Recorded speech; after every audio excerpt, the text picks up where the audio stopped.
de Job, el capítulo 1, desde el versículo 6 al 11. Job, capítulo 1, versículos 6 al 11. Un día vinieron a presentarse delante de Jehová los hijos de Dios, entre los cuales vino también Satanás. Y dijo Jehová a Satanás, ¿de dónde vienes? Respondiendo Satanás a Jehová, dijo, de rodear la tierra y de andar por ella. Y Jehová dijo a Satanás, ¿no has considerado a mi siervo Job, que no hay otro como él en la tierra, varón perfecto y recto, temeroso de Dios y apartado del mal? Respondiendo Satanás a Jehová, dijo, ¿acaso teme Job a Dios de balde? ¿No le has cercado alrededor a él y a su casa y a todo lo que tiene? Al trabajo de sus manos has dado bendición. Por tanto, sus bienes han aumentado sobre la tierra. Pero extiende ahora tu mano y toca todo lo que tiene y verás si no blasfema contra ti en tu misma presencia. Dijo Jehová a Satanás, aquí todo lo que tiene está en tu mano, solamente no pongas su mano sobre él. Y salió Satanás de delante de Jehová.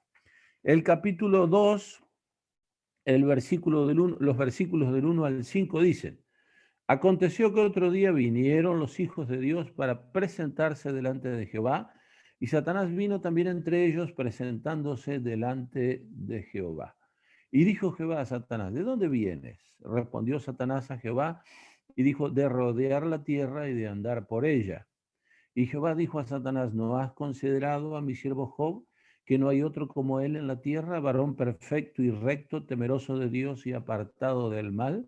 Y que todavía retiene su integridad aun cuando tú me incitaste contra él para que lo arruinaras sin causa. Respondiendo Satanás dijo a Jehová, piel por piel, todo lo que el hombre tiene dará por su vida. Pero extiende ahora tu mano y toca su hueso y su carne y verás si no blasfema contra ti en tu misma presencia. Y Jehová dijo a Satanás, aquí él está en tu mano, mas guarda su vida. Pasamos ahora a Lucas, capítulo 22. Nos vamos al Nuevo Testamento, Lucas 22. Lucas 22, versículos 31 y 32.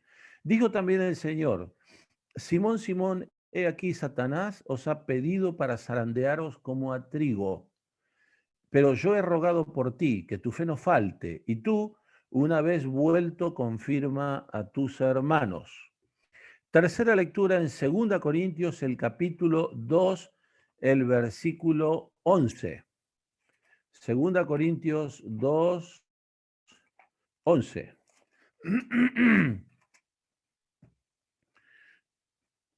Para que Satanás no gane ventaja alguna sobre nosotros, pues no ignoramos sus maquinaciones. La cuarta lectura es en Efesios capítulo 6, versículo 16. Dice, sobre todo, tomad el escudo de la fe con que podáis apagar todos los dardos de fuego del maligno. Y el último texto que nos interesa está en 1 Pedro, capítulo 5, versículo 8. 1 Pedro 5, 8 dice así, sed sobrios y velad, porque vuestro adversario el diablo, como león rugiente, anda alrededor buscando a quien devorar. Hasta aquí nada más la lectura. Entonces, en la Biblia, el diablo aparece como una persona real, ¿verdad? Real. Hay muchas deformaciones acerca de la persona del diablo. En la Edad Media surgió esa caracterización del diablo como de una persona vestida de rojo, con dos cuernos en la cabeza y con un tenedor gigante, un tridente en la mano, ¿verdad? Y así mucha gente representa a los diablitos y cosas así. esa imagen surgió en la Edad Media y se expandió a distintos lugares del mundo. Los españoles también la trajeron aquí. También se dicen muchas cosas del diablo que son equivocadas, ¿verdad? Pero dice, alguien decía que la obra maestra del diablo es haberle hecho creer a la gente que él no existe. Y realmente sí existe. En las escrituras se nos habla de él. A lo largo de toda la escritura vemos o la mención explícita de su persona o rastros de la obra de él. Y también se nos da información, se nos da enseñanza respecto a cómo este ser, que es un ser creado, llegó a ser lo que es. Se nos habla del pecado de Satanás, el primer pecado que se cometió en el universo. Cuando vamos a Mateo capítulo 13, allí se habla de las condiciones vigentes en el mundo durante la época de la gracia, durante el testimonio de la iglesia, y se presentan tres enemigos en la parábola del sembrador, que está representado por tres tipos de terrenos. Y ahí se presenta al diablo, la carne y el mundo que se oponen a la siembra de la palabra en el corazón. El terreno duro, donde la palabra queda en la superficie, dice, vienen las aves del cielo. Y el Señor mismo, versículos más adelante, dice que esos son agentes del malo. ¿Verdad? El terreno que tiene abrojos y, ¿cómo se llama? Y espinos, nos habla de el amor por el mundo, la resistencia del mundo a la siembra de la palabra. Y entre pedregales nos habla de la naturaleza caída, la carne, que también se opone a la siembra de la palabra. Nosotros vamos a ver algunos aspectos, entonces, hermanos, del terrible ministerio de este ser que se llama diablo, Satanás, etcétera, ¿verdad? Y que aparece en las escrituras, y vamos a ver qué tiene que ver eso con nosotros.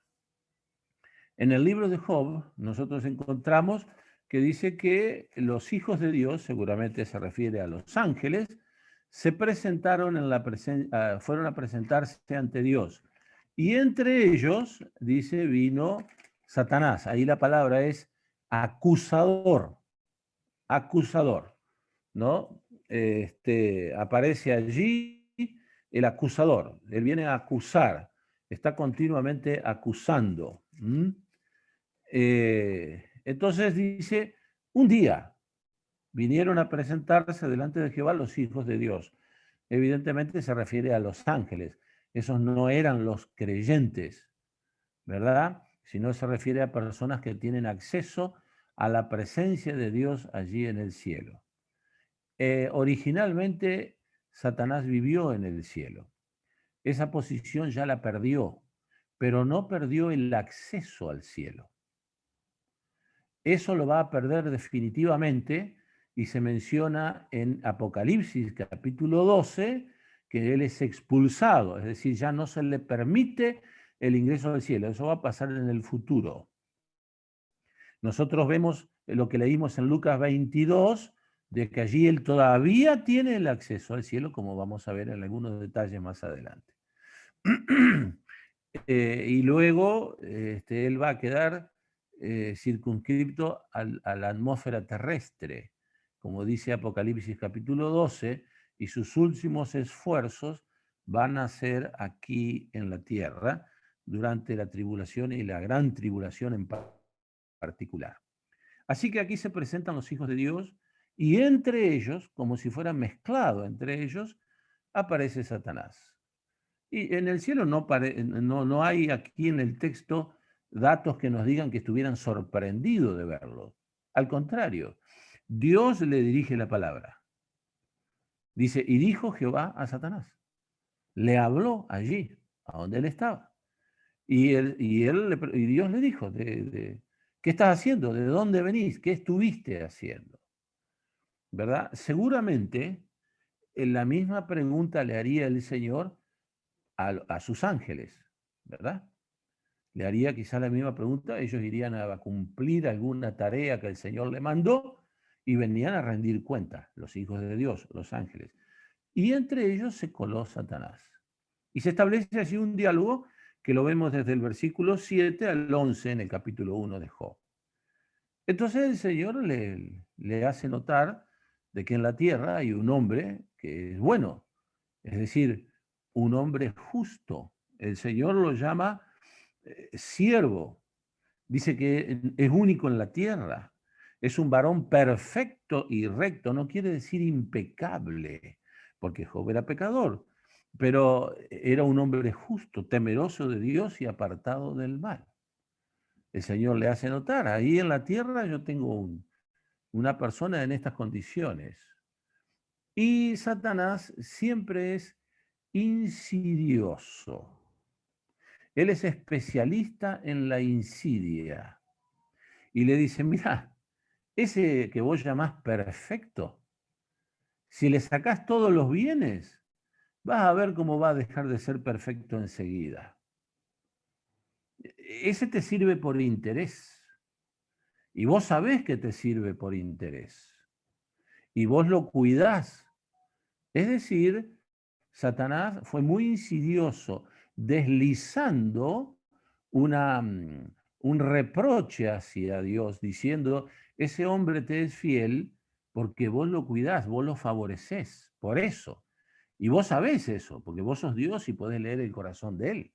Y te das cuenta de eso. Eso dice, no leas, dice, ¿acaso teme Job a Dios en balde? Lo que quiere decir, el temor que él tiene por vos tiene un precio. Balde quiere decir gratis ahí. Es como si le dijera, ¿vos te crees que el temor de Dios que tiene Jehová, que tiene Job, es gratis? No. Vos lo favorecés, mirá lo rico que es.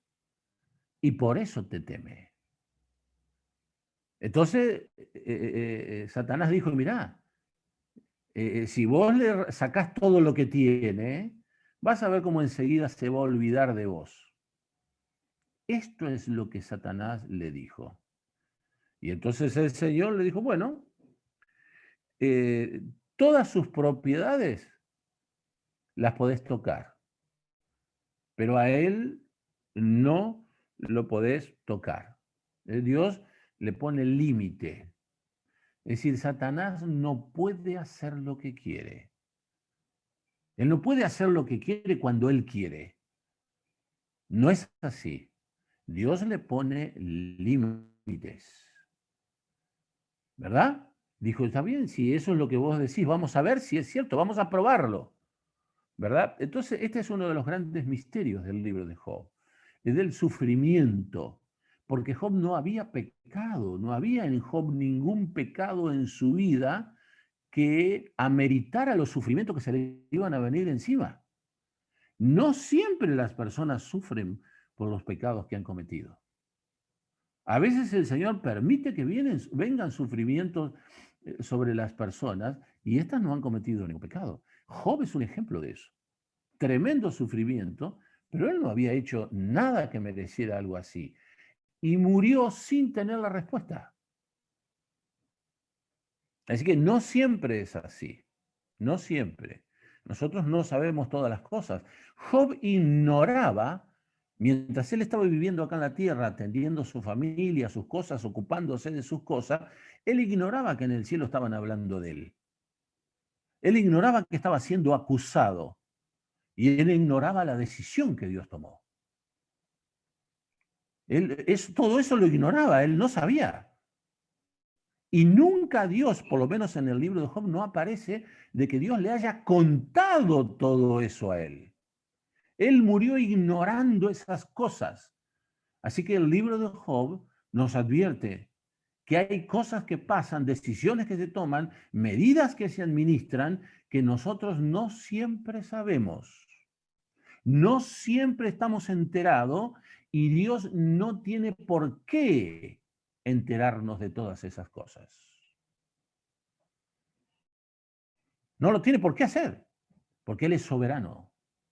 Y Él dispone el gobierno del universo y de su pueblo según su criterio, y siempre es un buen criterio. Así que Job murió sin saber lo que le había pasado. Y él se daba cuenta que Dios lo estaba tocando. Pero también se daba cuenta que en su vida no había ningún pecado que ameritara una cosa así. Pero él ignoraba lo que había pasado en el cielo.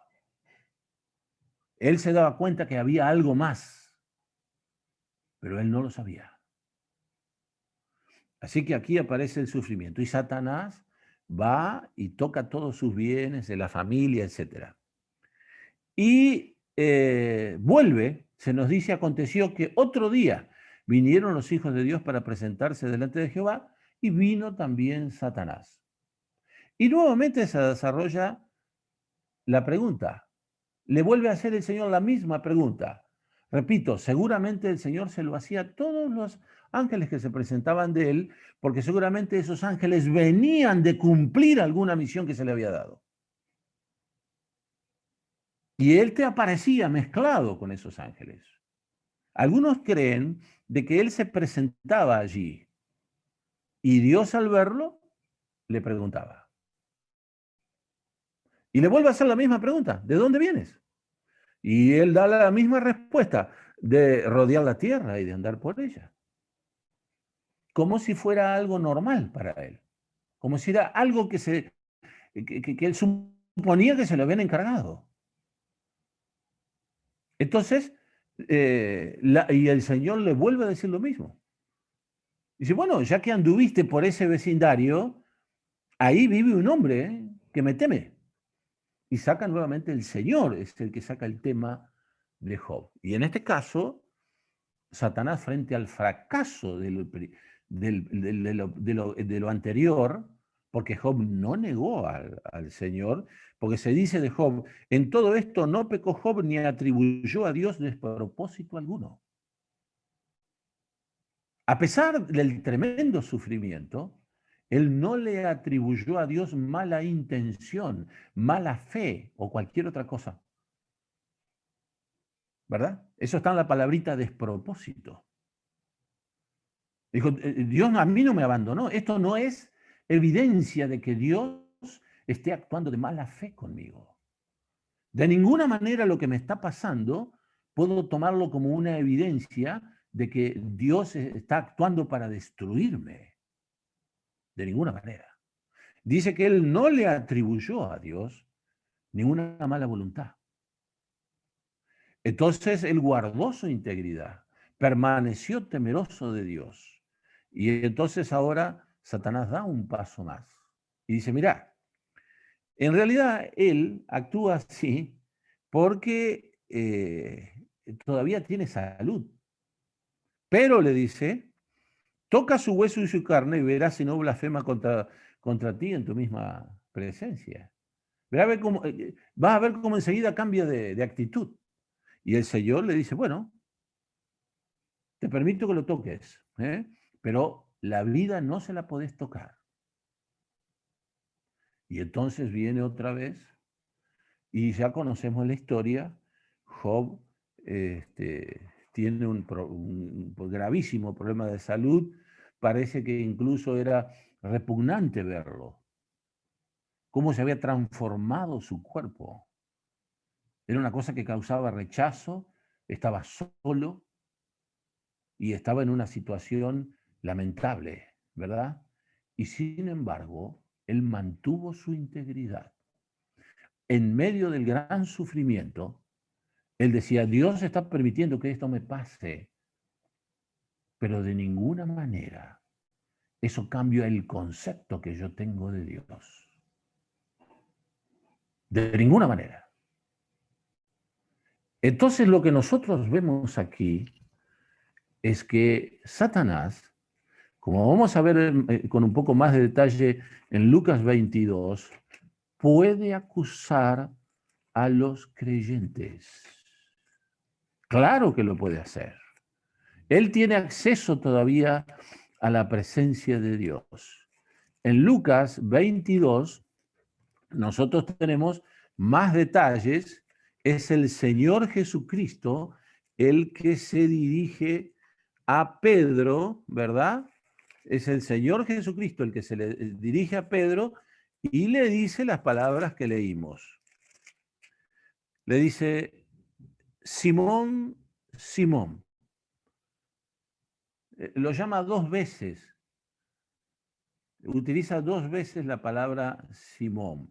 Es un uso parecido a la que al que hace Juan en su evangelio, porque el evangelio de Juan tiene una característica, que una de las características es que utiliza muchas veces la frase desierto, y la dice dos veces. De cierto te digo. Evidentemente el Señor quiere llamar la atención a sus oyentes, quiere resaltar de antemano alguna verdad que va a decir después. En este caso, dos veces utilizando la palabra Simón, dirigiéndose a Pedro, quiere captar la atención de Pedro, resaltando la importancia de lo que le va a decir después. Y le dice, he aquí, Satanás os ha pedido. En este caso utiliza una palabra muy interesante, pedido, es decir, Satanás fue a la presencia del Señor y te pidió. ¿Y qué dice? ¿Para qué te pidió? Para zarandear tu persona de la misma manera que se zarandea el trigo. Para zarandearos como a trigo. Entonces acá nos vamos a detener un poco, hermanos, para ver esta cuestión. Ahora, ¿qué es esto de zarandear? Hay una palabra en latín que es la palabra tribulatio. Tribulatio. La palabra tribulatio es una palabra que hace referencia a una actividad que se realiza durante la época ventosa. En el hemisferio sur, la época ventosa es la época de primavera. En el hemisferio norte, la época de primavera del hemisferio norte. ¿Por qué la época ventosa? Porque es la época donde hay viento y se utiliza el viento para separar el grano de la paja. En esa época no había cosechadoras como ahora. Entonces, cuando se cosechaba, mucha paja quedaba mezclada con el grano. Entonces, lo que se hacía, había en la época esa de viento, se amontonaba el grano mezclado con la paja. Y venía un hombre que se llamaba el aventador y tenía una especie de pala grande, ¿verdad? Y ese hombre se cubría la cara y parte de los ojos, se tapaba la nariz todo, se lo cubría, porque iba a hacer una tarea que consistía en tirar el grano hacia arriba. Mucho polvo había, mucho polvo. Y entonces el viento se llevaba la paja, y no se la llevaba a veces toda, pero se separaba, el viento se utilizaba para separar el trigo de la paja. Es lo que dice el Salmo 1. Serán como el tamo que arrebata el viento. El tamo ahí se refiere a la paja que viene mezclada con el trigo. Es decir, los malos están reservados para el juicio, ¿verdad? Y un día, cuando el Señor le aplique el juicio a los malos, serán como cuando en la época ventosa se separa el trigo de la paja y el viento se lleva la paja. Estuvieron mezclados con el trigo, pero nunca fueron trigo. Su destino es otro. Así como Judas estuvo mezclado con los apóstoles y a la vista de todo el mundo era un apóstol, Judas será como el tamo que arrebata el viento. Aquí entonces el Señor le dice a Simón, Él lo que te ha pedido hacer con vos, Simón, es zarandearte como a un trigo. Él lo que quiere demostrar, Simón, que no todo lo que vos dijiste es verdad. ¿Qué es lo que dijiste, Simón? Tú me dijiste a mí, si todos estos te dejaren, yo no te dejaré. Y señalaste a todos tus hermanos como personas cobardes y traidores. Y te pusiste tú en tu lugar. Hasta te viniste con una espada, listo para pelear. Y dijiste de todos tus hermanos, todos estos te van a abandonar, pero yo no te voy a abandonar. Y el diablo escuchó eso, Simón, y dijo, eso no es cierto. Ese hombre no va a hacer eso, y yo lo puedo demostrar. Por eso te pidió para zarandearos como a trigo, para mostrar tu verdadera situación. ¿Y qué fue lo que pasó con Pedro? Fue el único de los discípulos que negó al Señor 3 veces. Él lo negó 3 veces. Ninguno de sus hermanos hizo eso. Ninguno. Pero él estuvo durante largo tiempo siendo observado por el diablo, hasta que llegó un momento que el diablo lo pidió y se le concedió. Porque el texto dice, yo he rogado por ti para que tu fe no falte. Y una vez vuelto, confirma a tus hermanos. Pedro fue puesto a prueba. Así que, hermanos, tenemos que tener mucho cuidado con las afirmaciones que nosotros hacemos. Nosotros a veces hablamos de otros hermanos, aun cuando ellos puedan tener errores. Hablamos como si nosotros fuéramos superiores a ellos. Como si nosotros fuéramos personas perfectas en lo que hacemos, en nuestra doctrina y en nuestra práctica y en quién sabe cuántas cosas más. Y eso no nos hace perfectos, hermanos. Pedro hizo una diferencia entre él y sus hermanos. Y él trató a los otros como si fueran traidores. Él trató al resto de sus hermanos como si fueran menos que él, como si estuvieran equivocados. Y Satanás dijo, lo que ese hombre está diciendo no es cierto. Él no es la clase de hombre que cree que es. Y yo lo puedo demostrar. Dénmelo y van a ver que lo demuestro. Y el Señor en persona se lo dice a Pedro, Satanás te ha pedido para zarandearos como a trigo. Así que, hermanos, debemos tener mucho cuidado. Es cierto, hermanos, que hay muchas personas que tienen muchos errores. Claro que es cierto. Lamentablemente los errores están a la orden del día. Y todos los días aparecen errores nuevos. Y quién sabe hasta dónde van a llegar. Pero eso no nos da a nadie ningún derecho a hablar de los demás como si fuéramos superiores a los demás. Porque no lo somos. Eso debe ser muy cuidadoso de nuestra parte. Pedro fue todo un trayecto que el que hizo y culminó con eso. Culminó con eso. Y es una cosa para tener en cuenta. Cristo mismo intervino en eso.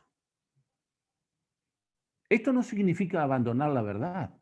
ni disminuir el celo por las cosas del Señor, ni dejar de tener cuidado con el error. De ninguna manera. Esas cosas tenemos que seguir haciéndolas.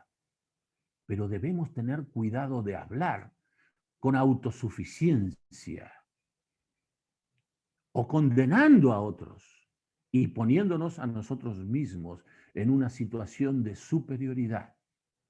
Porque si algo somos, si alguna gracia disfrutamos, si tenemos más luz que otros, no es porque nosotros seamos mejores, sino solamente eso se lo debemos a la misericordia y a la gracia de Dios. Y Pedro se olvidó de eso y fue puesto a prueba y se enfrentó a la realidad. Qué triste realidad del pobre Pedro.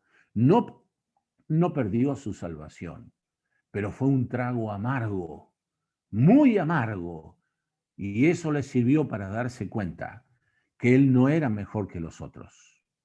Él suponía que era mejor y más firme que los otros, más leal que los otros, pero cayó más profundamente que los otros. Porque ninguno de los otros negó al Señor en las condiciones que Pedro lo hizo. La otra lectura, hermanos, es la de 2 Corintios capítulo 2:11. 2 Corintios capítulos 2:11. Este es un texto muy importante que tiene que ver con los creyentes y en particular con la congregación. Lo que hemos estado viendo más bien tiene que ver con cuestiones, con aspectos de la vida individual de cada creyente. Ahora vamos a ver algo respecto a la vida congregacional. Había ocurrido en Corinto un pecado grave. Y en la primera epístola de los Corintios se ocupan de ese pecado. Los corintios estaban cometiendo un error grave. Ellos estaban cometiendo muchos errores. Y uno de ellos era que no juzgaban un pecado. Algo estaba ocurriendo en la congregación y ellos lo aceptaban. Bueno, eso es corregido por el apóstol y, y los corintios parece que le hacen caso al apóstol y toman una decisión. Y una persona es retirada de la comunión, ¿verdad? Es retirada. Y con el tiempo, esta persona da muestras de arrepentimiento. Da muestras de... retirada de la congregación no quiere decir cortada de la iglesia, sino fuera de comunión, no tenía comunión con el grupo de hermanos, ¿verdad? Entonces quedaba sin tener comunión en la iglesia, no era recibido por los hermanos, ¿verdad? Y quedaba solo allí. Y entonces la congregación tenía que ver que esta persona realmente se había arrepentido. Y parece que sí, que se veía en la vida de ella que esta persona había cambiado. Entonces, ¿qué él lo dice? ¿Qué es lo que dice el capítulo 2, versículo 10? Al que vosotros perdonáis, yo también. Porque también yo lo que he perdonado, si algo he perdonado por vosotros, lo he hecho en presencia de Cristo. Y entonces dice algo muy interesante en el versículo 11. ¿Para qué? Para que Satanás no gane ventaja alguna sobre nosotros, pues no ignoramos sus maquinaciones. Este es muy interesante e importante para la vida congregacional, porque fíjese que sea acá que él está hablando a todos los hermanos de la asamblea de Corinto. ¿Qué había pasado? Primero, los corintios, en 1 Corintios, tenían un caso grave allí y no hacían nada. Parecía como que ellos decían, bueno, nosotros acá no somos tan exigentes, no somos tan cerrados acá. Entonces este hermano cayó en un pecado, pero bueno, ¿qué va a hacer? Le puede pasar a cualquiera. Y no tomaban una decisión. Y Pablo dice, no, eso está mal, hermano, porque está siendo afectado el testimonio de la iglesia. No es un problema de ese hermano. El mundo está viendo de que la iglesia sigue teniendo contacto con él, y el mundo va a pensar que la iglesia está de acuerdo con eso, con lo que ese hombre está haciendo. Entonces acá se ve el aspecto de la justificación ante el mundo de la medida disciplinaria que la iglesia tenía que aplicar. Cuando la iglesia la de Corinto tomó esa medida disciplinaria, le estaba mandando un mensaje al mundo, le estaba diciendo, nosotros no estamos de acuerdo con lo que él hace. De ninguna manera estamos de acuerdo. Entonces, y por esa razón, a este hombre no lo aceptamos. Pero después cometió otro error la iglesia de Corintio, que este hombre sí, ya se había arrepentido, ya había mostrado tristeza, parece que el mal ya había sido corregido, la situación había cambiado, pero no lo iban a buscar. Nadie de la iglesia iba a hablar con él. Y Pablo otra vez interviene y dice, no, tienen que ir. Tienen que ir. Hay que ir a hablar. La medida disciplinaria no es para destruir, es para corregir. Es para corregir, ¿verdad? A no ser que el Señor se lleve a un hermano o a una hermana. Pero esa medida la toma el Señor, la iglesia no puede hacer nada al respecto. Pero este no era el caso. Esta persona se había arrepentido, estaba dolida y había cambiado la situación. Ya no estaba haciendo lo mismo, ya había cambiado, se había corregido. ¿Verdad? ¿Y cuál es la razón por la que a Pablo estaba muy preocupado y le insiste a los corintios? Tiene que ir rápido. Este asunto tiene que arreglarse, hermanos. Esta era la cuestión. Esto se tiene que solucionar y se tiene que solucionar bien y se tiene que solucionar ahora. Este era el argumento. ¿Para qué? ¿Por qué hay que hacer esto? Para que Satanás no gane ventaja alguna sobre nosotros. ¿Y por qué? Porque no podemos ignorar que él tiene sus planes. Esto es lo que quiere decir maquinaciones, sus planes. ¿Qué es lo que aprendemos acá? Que la vida de las congregaciones se desarrolla en el tiempo durante años y paralelamente el diablo va desarrollando sus planes a la vida de la congregación. Y puede estar años. Él va desarrollando sus planes, es como si se pusiera al lado de una congregación y va observando la vida de la congregación desde que se fundó. ¿Cuándo aparecieron los ancianos? ¿Cuándo apareció la escuela dominical? En las reuniones, las peleas, las diferencias, la mundanalidad, todo eso lo va observando.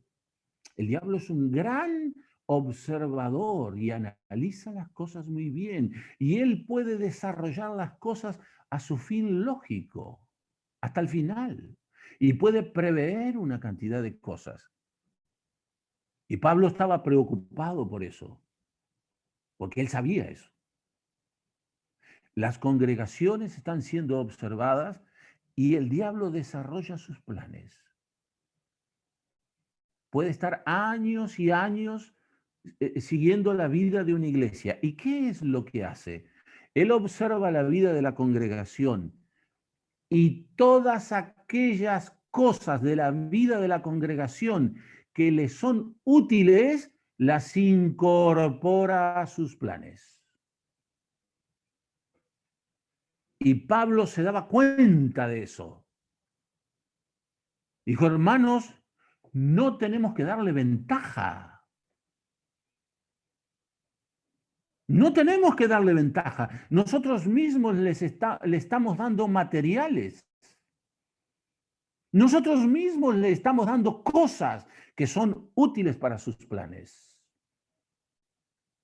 Y el diablo puede estar años y él observa la vida de la congregación. Él observa decisiones equivocadas. Él observa las peleas de los hermanos. Él observa las hipocresías de los hermanos. Él observa todo eso y él selecciona qué cosa es útil para sus planes y las incorpora a sus planes. Hasta que un día el plan está maduro y lo cruza con la vida de la iglesia y la divide. O la cierra. O separa montones de hermanos. O guía a la iglesia hacia el error. Puede hacer montones de cosas. ¿Entendemos? De manera entonces que este texto es muy importante para nuestra vida congregacional. Nos dice que nosotros somos responsables. Que no es cierto que las cosas que nosotros hacemos en la congregación no tienen consecuencias. Claro que la tienen. Claro que la tienen y mucho, porque hay alguien que observa, que va desarrollando sus planes con mucha paciencia y va mirando si en la vida de la congregación no hay cosas que son útiles para sus planes. El diablo tiene una gran paciencia, más paciencia que nosotros a veces, y él va construyendo sus planes. Este es otro texto importantísimo, hermanos. Ahora vayamos a Efesios capítulo 6, versículo 16, por favor.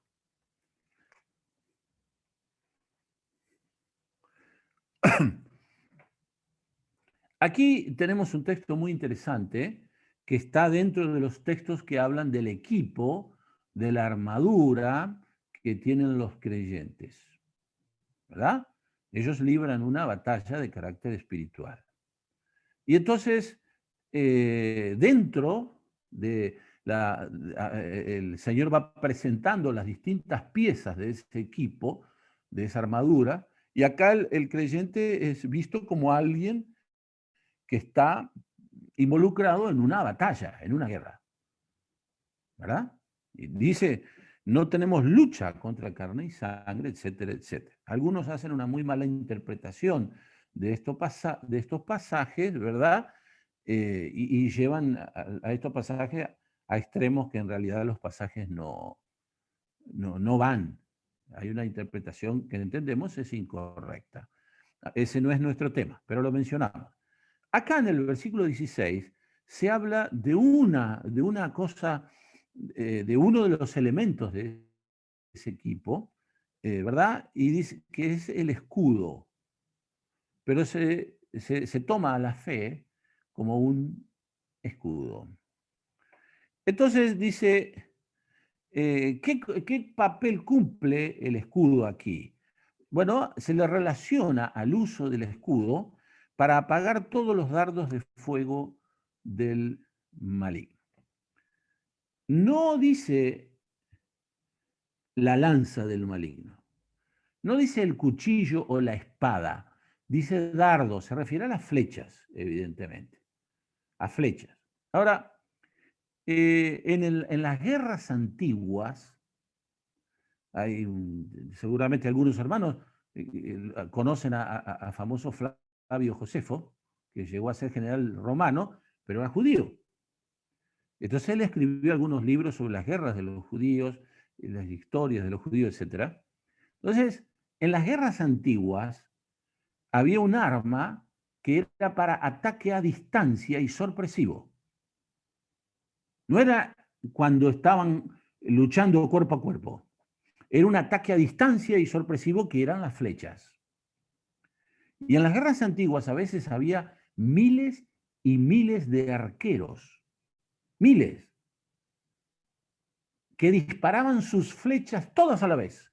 Y una nube de flechas caían sobre los enemigos. Flavio Josefo dice que hay veces que había tanta cantidad de flechas que era como una nube que venía que por un momento llegaba a oscurecer la luz del sol. Por las miles de flechas que venían todas juntas volando en el aire. Y caían sobre el enemigo. Y la única forma que tenía el enemigo de resistir ese ataque a distancia era cubriéndose con el escudo. Ahora, acá dice no dice solamente flecha, dice también dardos de fuego. Es decir, que tenían fuego. Esto era un tipo de ataque en donde no solamente la flecha penetraba, sino además que seguía actuando. Seguía actuando porque tenía fuego.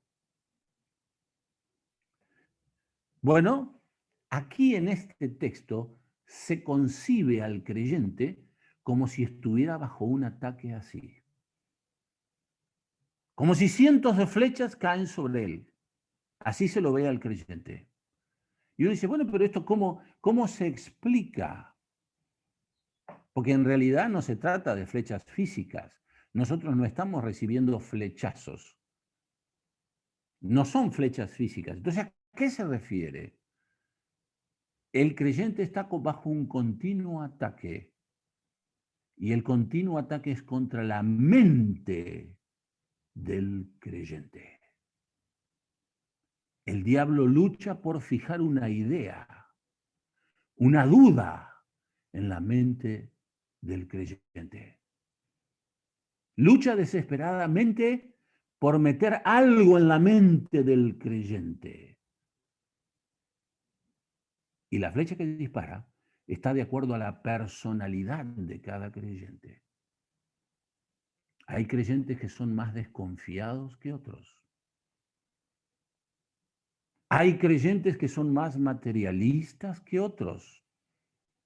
Hay creyentes que son más mundanos que otros y evidentemente el ataque que va a recibir del diablo va a estar dirigido contra aquella cosa en la cual el creyente es más débil. Y va a recibir una idea que se le va a meter en la cabeza y se va a ir a dormir y va a tener esa idea. Y se va a levantar y va a tener esa idea. Tal hermano en la congregación no me saludó. Seguro que tiene algo contra mí. Tal hermano o hermana dijo tal o cual cosa. Seguro que anda hablando mal de mí. A veces es cierto, hermanos, pero hay veces que no es cierto. Y si el diablo puede meter una duda en la mente del creyente, él va a trabajar para que esa duda siga trabajando en la mente del creyente. Y así como eso, muchas otras cosas.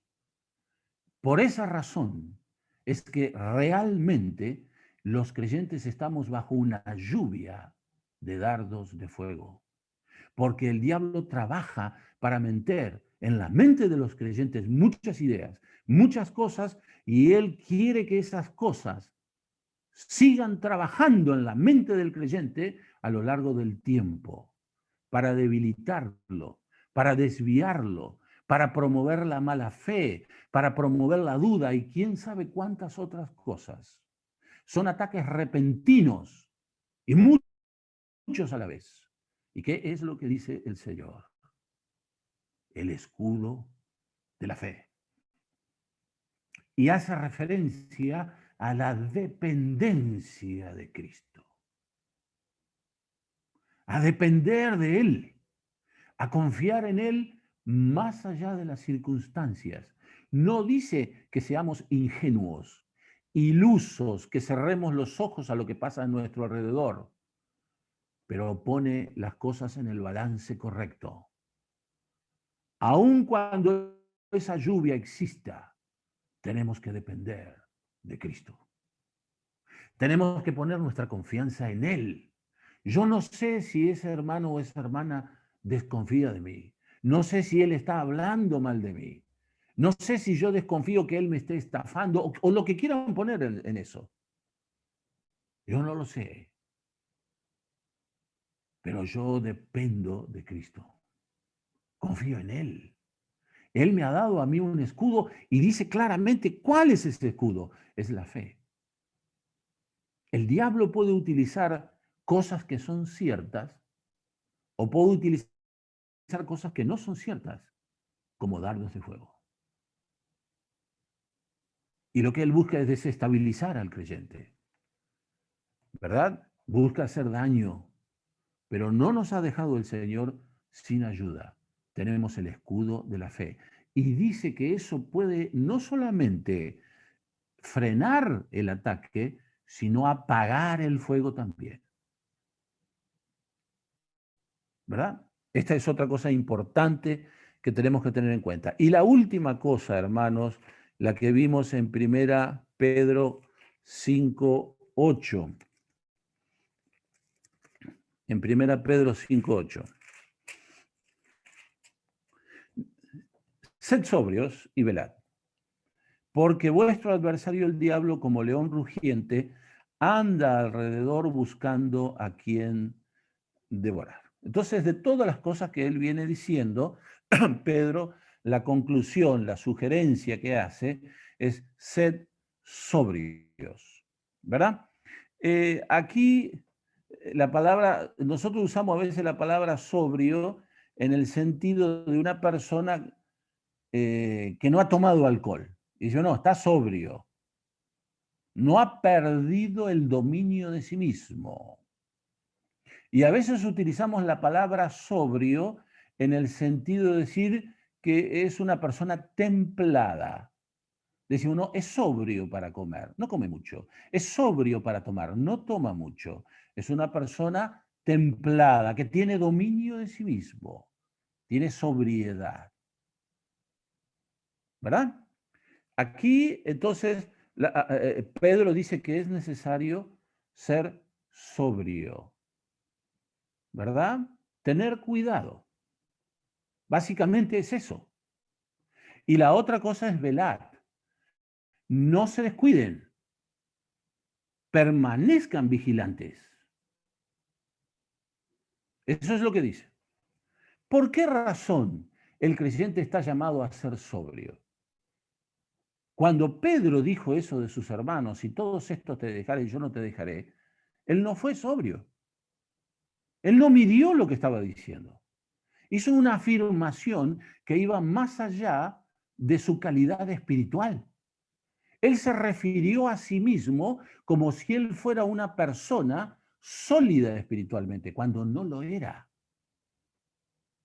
Y habló de los hermanos, de sus hermanos, los demás apóstoles, como si fueran personas inferiores a él. Pero él cayó más bajo que ellos.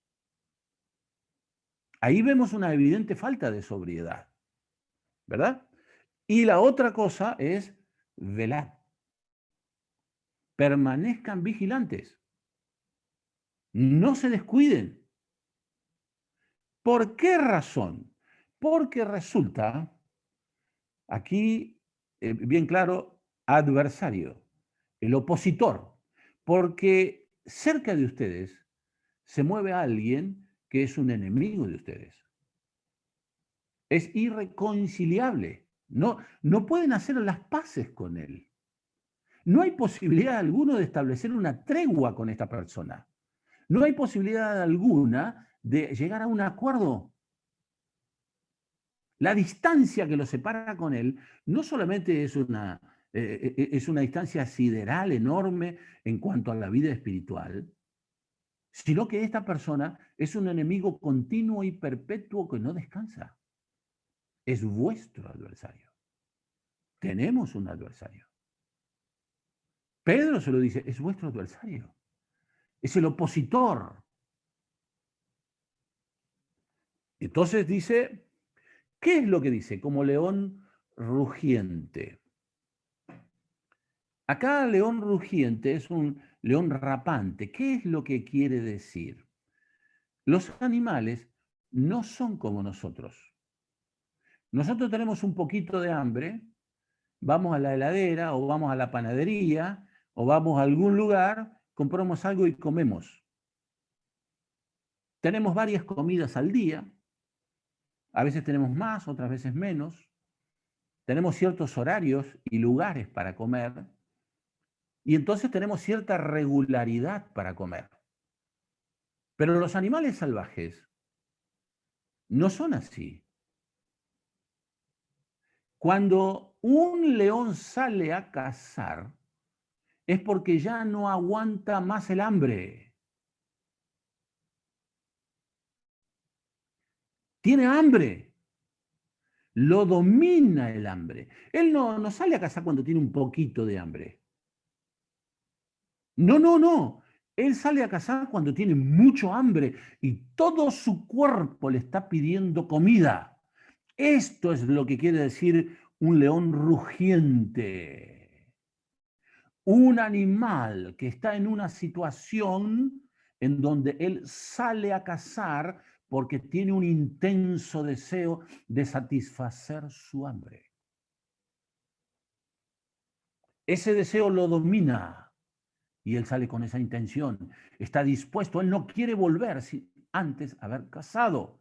Tiene un firme propósito y va a desplegar todo lo que tenga a su alcance para cazar. Todo esto está encerrado en la frase león rugiente. Un animal que está siendo dominado por el deseo de cazar. Dice, ese es vuestro adversario. Pero ¿cómo actúa el adversario?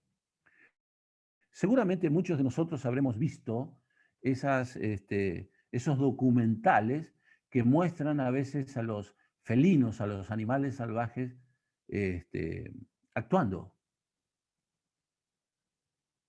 Entonces, recuerdo uno de ellos en donde se explicaba, había especialistas de esos animales, decían, el animal sale y descubre una manada de otros animales y la observa, la rodea y la observa y la observa. ¿Por qué?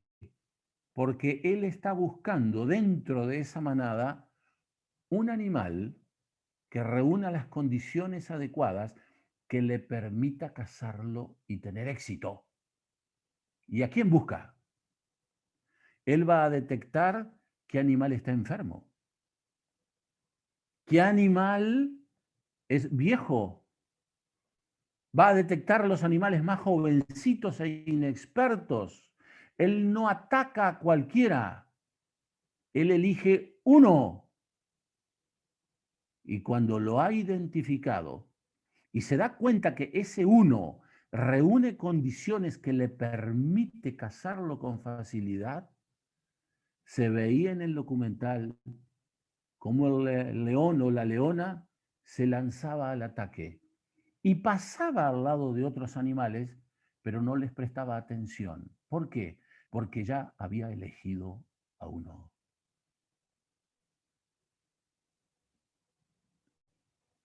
Hermanos, hay hermanos que faltan muchos a las reuniones. No leen las escrituras, no oran, tienen más amistades con gente no creyente que con gente creyente y se debilitan. Y muchas otras cosas más. Por eso Pedro le dice, sed sobrios y velad, porque nos están observando. No lleguen a tener condiciones tales que lleguen a estar bajo el ataque del enemigo y caigan. Este es el asunto. A nosotros, hermanos, nos corresponde ser sobrios y vigilantes. ¿Entendemos? Ahora es Pedro el que escribe esto. El Espíritu Santo lo llevó a Pedro a escribir esto. Y Pedro había experimentado en su vida como cristiano estas cosas. Y él nos dice a nosotros, hermanos, sean sobrios. ¿Qué es lo que decimos de nuestros hermanos? ¿En qué posición nos ponemos? ¿Qué otras cosas hacemos? ¿Hasta dónde pretendemos llegar? ¿En qué posición nos ponemos? Confiamos excesivamente en nosotros a veces. Y además de eso, no dejen de vigilar. No se descuiden. porque podemos llegar a una situación tal en donde nos transformemos en el objetivo de nuestro enemigo por nuestra debilidad espiritual. Así que, hermanos, hemos hecho un breve recorrido. Como se darán cuenta, seguramente en la Escritura habrá mucho más de este tema, sin duda, que ustedes pueden explorar, pueden mirar y escudriñar y buscar, y harían bien buscando eso en la Escritura. Pero este puede ser un punto de partida para eso. En Job vimos de que el diablo es insidioso y él utiliza la mentira, ¿verdad? Y Dios se lo permitió. Después el Señor restauró a Job a una situación superior a la anterior, pero él permitió que venga el sufrimiento. Vimos en Lucas capítulo 22 cómo Pedro se expuso, cómo él fue muy poco feliz en la actitud que asumió, cómo él se equivocó y el diablo lo pidió para probarlo. Y se lo permitieron. En Corintios se nos advierte que pertenecemos a una congregación y que el enemigo va desarrollando los planes en forma paralela a nuestra congregación y que él va observando la congregación y que toma de la vida de la congregación todos aquellos materiales que le son útiles para sus planes. Él los incorpora y sigue desarrollando sus planes. Vimos en Efesios que el creyente está bajo ataque y que la mente del creyente es el objetivo y que el enemigo quiere meter allí una idea, una duda o lo que sea. Y él va a trabajar para que eso permanezca trabajando, actuando a lo largo del tiempo en la mente del creyente. Y que el creyente no está desarmado, sino que puede apelar al escudo de la fe. Y luego vimos en 1 Pedro, hermanos, cómo, ¿verdad? Tenemos un enemigo que es implacable, pero se nos dice que frente a esa realidad tenemos que permanecer sobrios y velar, ¿verdad? Es decir, que el enemigo existe. Pedro lo comprobó. Job no comprobó todo en su vida, pero nosotros vemos que Pablo mismo le advierte a los hermanos de Corinto: hermanos, no ignoramos sus maquinaciones, no podemos ignorar de que él tiene sus planes. Él es una persona real, pero gracias a Dios que no estamos huérfanos. Tenemos la guía del Espíritu Santo que nos lleva nos lleva por lugares seguros e ilumina nuestra mente. Tenemos la intercesión del Señor Jesucristo a favor del creyente. Podemos y debemos ser sobrios y velar. Y también debemos tener en cuenta las distintas circunstancias de los textos que vimos. El creyente no está huérfano. El diablo no es Dios. No está en todos lados a la vez con Dios. Él necesita de una cantidad de personas que lo asistan, que son los demonios. Él no tiene el poder que tiene Dios. Él no tiene poder creativo ni tiene nada de eso. Él es un ser creado, pero es un ser sumamente inteligente y a veces Dios le concede lo que pide. Como vimos en las Escrituras. De manera entonces, hermanos, que debemos estar atentos a esas cosas, pero no caer en la desesperanza, porque el Señor no ha dejado a los creyentes huérfanos, porque mayor es el que está en nosotros que el que está en el mundo. Así que esto, hermanos, espero que sea útil para nuestro crecimiento, para saber un poco mejor qué es lo que pasa a nuestro alrededor y qué es lo que hace esta persona, pero sabiendo que la iglesia se encuentra bajo el cuidado directo de Cristo y que los creyentes no debemos adoptar actitudes que nos expongan, sino más bien ser sobrios